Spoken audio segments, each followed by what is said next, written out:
ప్రలోభాలకు లొంగారో అన్నీ డీటెయిల్గా మీరు చెప్తా ఉన్నారు కదా జగన్ గారి గురించి. అది చెప్తే వాళ్ళందరూ చెప్పాలని ఎదురు చూస్తున్నారు పాపం.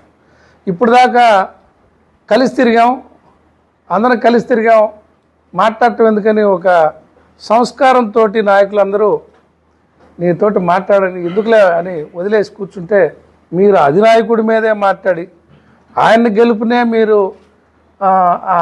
ఆయన గెలుపోవటం వల్ల మీరు శాసిస్తారన్నప్పుడు ఇక మాట్లాడటం తప్పదు.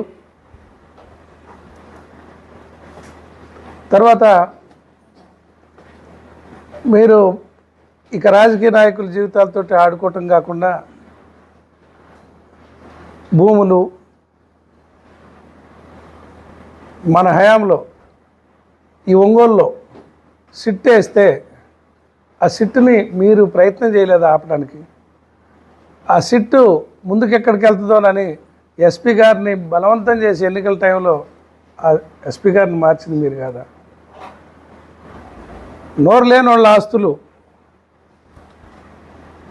మీ చుట్టూ ఉన్నోళ్ళు ఇన్వాల్వ్ అయ్యారని, వాళ్ళ ఆస్తుల్లో జోక్యం చేసుకున్నారని మీ మీద ఒత్తిళ్ళు వస్తే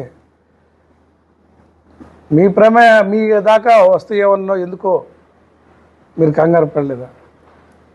తర్వాత